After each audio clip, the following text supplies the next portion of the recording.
during the development of the plan, what would you have done to engage the student senators and the Western administration to collaborate in the plan's development before the final approval? Considering that the student senators are elected representatives who directly lobby the internal administration. Ms. Addison? So if I'd been the VP internal this year, I would have definitely worked directly with each group that's involved. So the student senators specifically, I believe there's 12 senators. I could be completely wrong with that. But I think it would be important for me to meet with them to hear what their opinions are, as well as the other groups, so that we can listen to what they have to say and help them figure out what it is that they think. So it's the role of the VP internal to be the expert and to be the facilitator.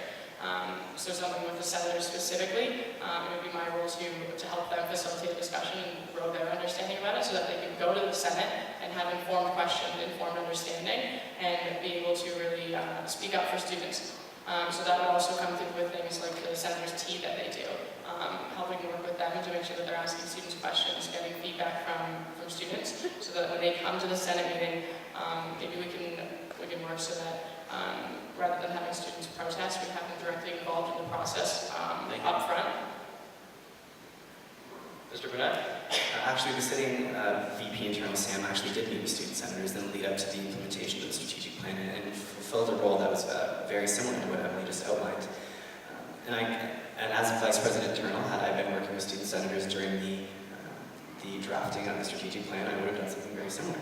I would have used my pedestal as Vice President internal and my relationship with student senators to make sure that we were actually engaging with students directly about their concerns. Be that through an online forum, like the Idea Forum, or something like a town hall. I think I would have taken the opportunity as Vice President internal to get in a room with 14 undergraduate senators and not just talk between ourselves, but really invite students to talk to us. Make ourselves as student advocates available to students so we can hear their concerns and pass them along. And I think that's what I would have done as Vice President internal. Thank you. All right. Moving to the next question. At the past council meeting, the Vice President internal and Finance, Vice President's internal and Finance, were tasked with investigating the possibility of a professional school agreement based on the affiliate agreement. What are your thoughts on certain students paying less for service but having the same level of access? I think getting caught up in a discussion about students having a blanket discussion about students having more access or less access is counterproductive in the sense that, sure, students of professional schools and students at affiliates might have less access and therefore should pay more, but it really comes down to not just a blanket, okay, you go to a professional school, let's set an arbitrary figure and say that this is how much you should pay. It's really a matter of determining the usage for the services that we're providing as it pertains to students in professional schools. It comes down to looking at each individual service and seeing the level of access that students in professional schools have and taking a look at it and then coming up with a figure that appropriately reflects the amount of usage at professional schools and affiliate schools. Thank you, Ms. Addison. So I think that this, being from an affiliate, mirrors the affiliate agreement in a very similar sense. But I think this question actually stands on a lot of what we base our entire platform, our entire vision on, and that's getting a better deal for students. And when I say that, it's every single student. So professional schools aren't directly benefiting from every single dollar that they're paying at the USC. That's something that we need to look at, and we need to critically decide what that is and how we do it. But additionally, we have the responsibility to every other student at Western to make sure that they are getting the same deal that they're deserving of.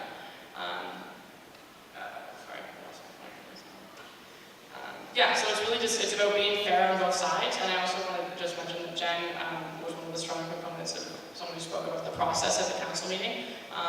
They put a deadline of being February, and maybe that's too soon. So going forward, just as a counselor, I will continue to be a strong voice to make sure that process is implemented properly, so that every single student is getting the best deal for their dollar.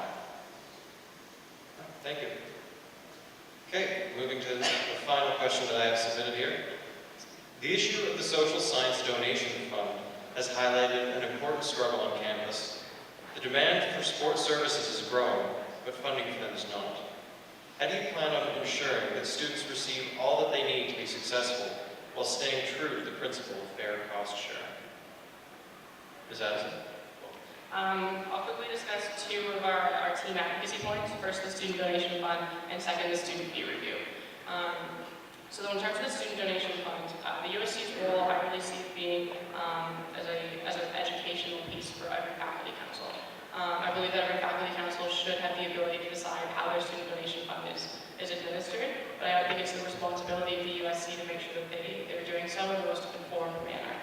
So that's where we work with USA, we work with different groups to decide what that looks like, so we can provide the best information to our faculty councils. And then in terms of your second part of your question about fees in general, that's why we want to do an auxiliary fee review through the Student Services Committee. Through that committee, Matt would be the USC president is the chair of that committee, and he can set the direction. So looking at what every single auxiliary fee goes towards is something that is incredibly important. And again, I go back to it's how we get the best deal for students. Thank you. Mr. Benac? Yeah, addressing the student donation fund in particular, and I'll refer to our platform as well. We are proposing using the USC as a tool to facilitate a discussion between faculty councils and faculty presidents about the fair usage of the student donation fund. It's about making sure that the student donation fund is being spent appropriately and in guidelines with the law, one, and two, what students expected to be spent on. And also refer to something else that's in our platform, which is a centralized opt-out and an awareness campaign around the student donation fund. A lot of students aren't familiar with their faculty student donation fund. They don't know that they can opt out, and they don't necessarily know what it goes to. As the USC, we want to start having a conversation about what it can be used for, and we want to make it easier and more accessible for students to have the option to opt out of it should they not want to participate. If I can have a quick rebuttal. You touched on a very important part of the opt-out. I definitely agree with that, and our stance on it is that it's the deans of the respective faculty's responsibilities to ensure that students are aware of opting out ability. So it'll be our goal to make sure that we're having a conversation with every single dean to make sure that happens, so that students are aware of it and they can make the best choice for themselves. Thank you, Mr. Benac. Do you have any response? No? All right, excellent.